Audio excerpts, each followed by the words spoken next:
Bonjour à tous les amis, aujourd'hui on se retrouve pour une toute nouvelle vidéo sur ma chaîne YouTube. On est parti pour débriefer le quart de finale retour de cette édition 2024-2025 de la Ligue des Champions entre le Borussia Dortmund et le FC Barcelone. Dortmund a tout simplement mis un maximum de pression sur le FC Barcelone.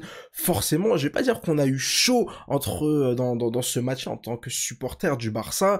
Clairement pour moi, quand t'entamais cette rencontre avec 4 buts d'avance, tu te devais tout simplement de passer une soirée tranquille, et clairement cette soirée, il faut être honnête, elle n'a pas été tranquille, je vais pas vous dire que j'étais complètement serein sur mon canapé pendant ces 90 minutes, mais t'avais une avance qui était tellement importante, je comprends pas par quel miracle, je vois pas par quel phénomène paranormal cette équipe de Dortmund aurait pu réussir à renverser la tendance. Quoi qu'il arrive, cette performance du Barça a clairement été indigne de cette saison, indigne de cette année 2025, c'est évidemment la toute première défaite de l'année 2025 du côté du FC Barcelone. Le Barça était tout simplement la seule équipe dans les 5 grands championnats à ne pas avoir encore perdu en 2025. On est quand même le 15 avril, ça fait quand même plus de 4 mois que le Barça réussissait tout simplement à tenir cette série d'invincibilité. Dans ces 4 mois, il y a eu quand même de grosses performances, il y a eu aussi de gros adversaires. Je peux penser par exemple à cette équipe du Real Madrid que le Barça a affronté et battu, l'Atlético que le Barça a affronté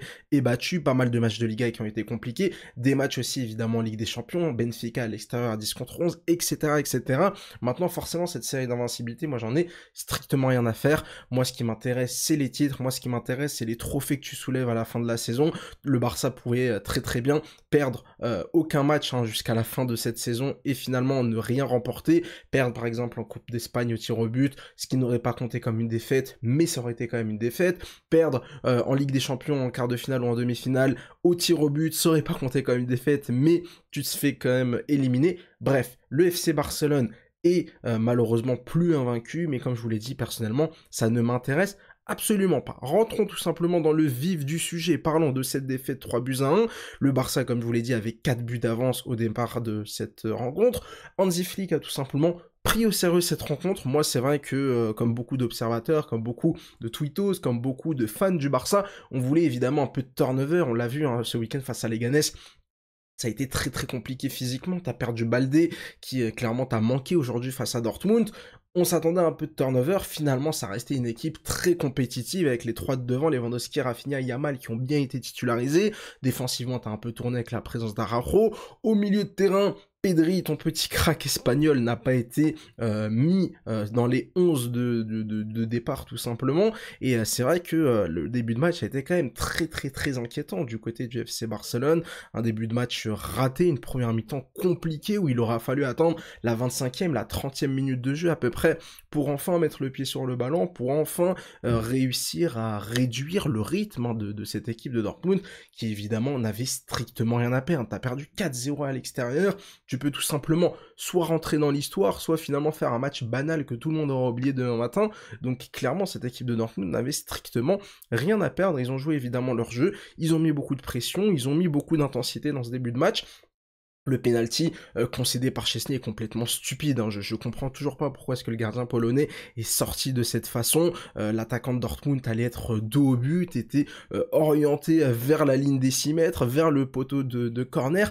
Je comprends vraiment pas pourquoi est-ce qu'il s'est précipité comme ça, en voulant à tout prix prendre le ballon, arriver sur le ballon avant l'attaquant de Dortmund. Grossière faute de sa part, c'est pas la première fois qu'il le fait depuis qu'il est arrivé. Alors c'est vrai que son passage pour l'instant il est quand même globalement irréprochable, mais on se rappelle quand même que face à Benfica, lors de la saison régulière, il avait fait une sortie catastrophique en rentrant dans Baldé.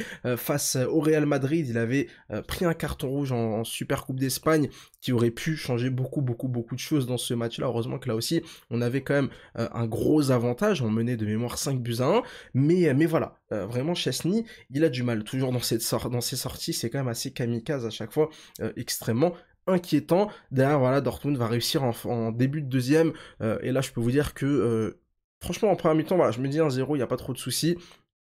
On est mauvais, mais ça va se réveiller en deuxième. C'est vrai que quand Dortmund met le deuxième, je vais pas dire que tu t'inquiètes, mais c'est vrai que ils ont fait la moitié du chemin, tout simplement. Tu mènes 2-0, il leur restait plus de 40 minutes, je crois, au moment où Guirassy va chercher ce doublé.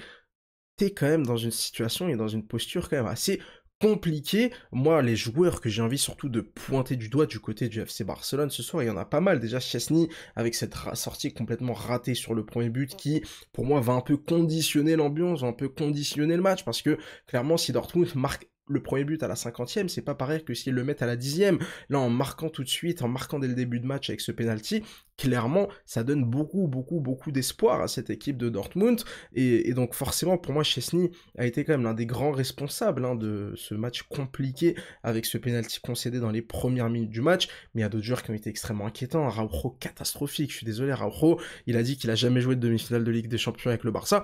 J'espère qu'il ne jouera pas en demi-finale. J'espère qu'on va l'éloigner le plus loin possible des limites du terrain. Laissons-le au 3e, au 4e rang sur le banc, s'il vous plaît, que ce soit face au Bayern ou à l'Inter, j'en ai strictement rien à faire. Vraiment, il ne doit pas sentir l'odeur des demi-finales. Vraiment, vraiment, pour moi, ce gars-là ne doit pas sentir l'odeur des demi-finales.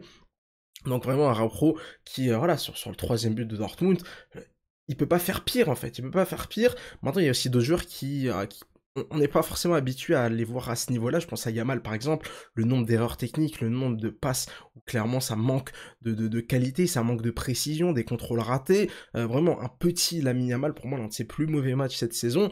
Pareil pour Rafinha, qui est passé pour moi à côté de sa rencontre. Un Rafinha qu'on a vu beaucoup trop proche de la ligne, beaucoup trop dans le dribble, beaucoup trop... Voilà, il a eu...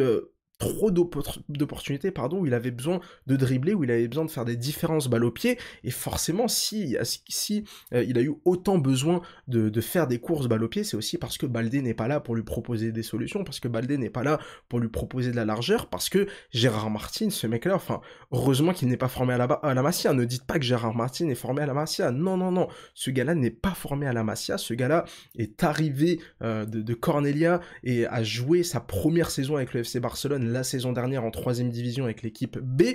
Ce gars-là n'a rien à voir avec la Masia. Ce gars-là, non, Gérard Martin n'est pas formé à la Masia, ça se voit de toute façon footballistiquement, c'est comme Araujo, ça se voit. Ces gars-là n'ont pas touché le même ballon que les Yamal, que les, j'allais dire Pedri, non, Pedri aussi n'est pas formé à la Masia, mais que les Gavi, que les Fermin, que les Dani Olmo, même Eric Garcia par exemple, qui est un défenseur mais qui a une super qualité technique, ou encore évidemment Koubarsi, ou Baldé. Mais clairement, Gérard Martin, tu sens clairement l'absence de Baldé qui va louper les 2 prochains matchs, voire les 3 prochains matchs de Liga, qui ne sera pas là en finale de Super Coupe de Coupe d'Espagne, qui pourrait aussi louper le match aller de demi-finale de Ligue des Champions. C'est vrai que son absence, elle est évidemment pas aussi fondamentale qu'un Yamal, qu'un Rafinha, qu'un Pedri, mais ça restait quand même un joueur qui était en très grande forme en 2025, l'un des tout meilleurs joueurs du FC Barcelone sur cette année-là, et c'est vrai que Gérard Martin fait beaucoup de mal en étant présent sur le terrain. Pour moi, il rajoute de la charge supplémentaire à Rafinha qui est obligé, alors est-ce que c'était aussi tactiquement, est-ce que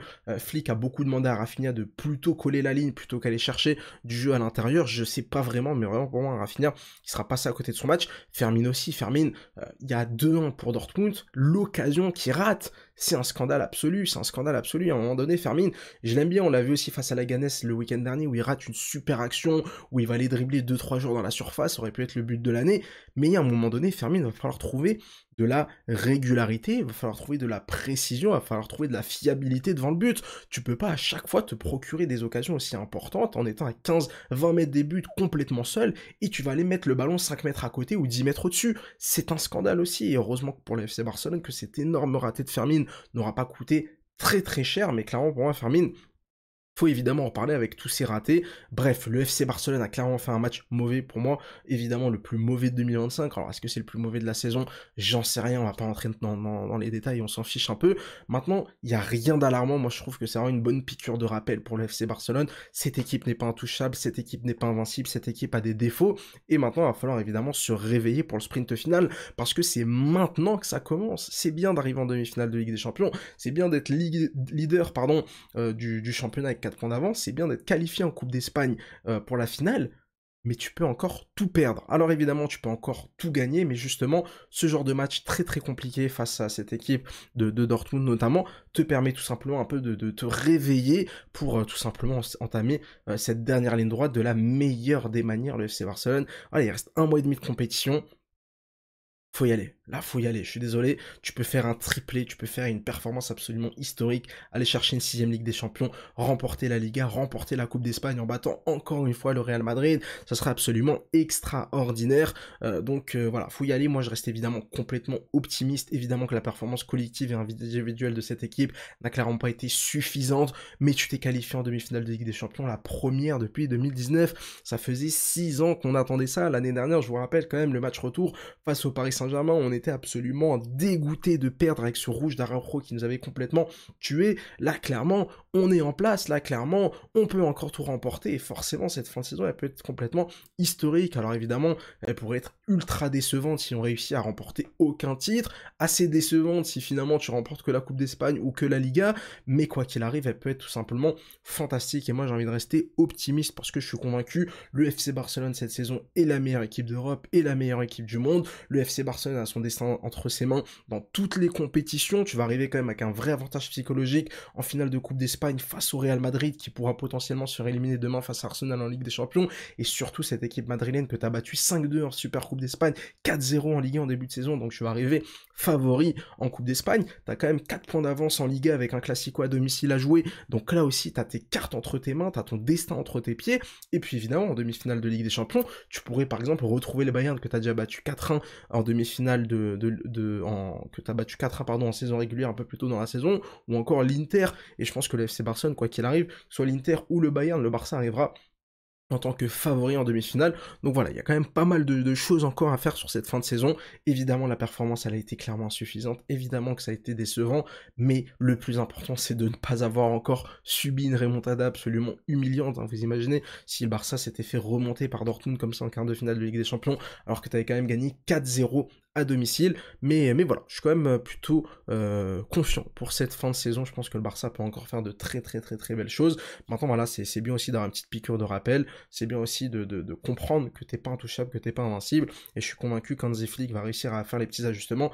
Maintenant c'est vrai que ce qui m'inquiète le plus, c'est surtout l'état physique des joueurs. Rafinha, à la fin du match, alors est-ce que c'était par soulagement qui s'est complètement écroulé, ou alors est-ce que c'était par fatigue, hein. Je pense que c'était surtout par fatigue. À la fin du match, au coup de sifflet final, le mec s'allonge par terre, il est complètement mort physiquement, et c'est vrai que c'est quand même très inquiétant. En Liga, en Coupe d'Espagne, en Ligue des Champions, tu ne peux pas baisser ta garde, t'es obligé de te donner pardon à 100%, même quand tu gagnes 4-0 à l'aller, parce qu'en face, tout le monde, évidemment, veut te battre, mais comme je l'ai déjà dit, cette saison peut être absolument historique, cette saison peut être l'une des plus grandes de l'histoire du club. Et évidemment, tout ça, ça va pas se passer dans la facilité. Il va falloir que ce soit un peu difficile. Il reste un mois et demi de compétition, 3 matchs en Ligue des Champions, quelques-uns en Liga, un seul en Coupe d'Espagne pour réaliser un triplé qui pourrait être complètement sensationnel. N'hésitez pas à me dire ce que vous en avez pensé de ce match-là. On retiendra évidemment l'entrée de Pedri, hein, qui a apporté beaucoup de contrôle, évidemment. Pedri qui est absolument indiscutable, qui est absolument irremplaçable dans cette équipe. Gavi aussi, qui aurait été quand même assez intéressant. Frenkie de Jong aussi, un très fort Frenkie de Jong aujourd'hui.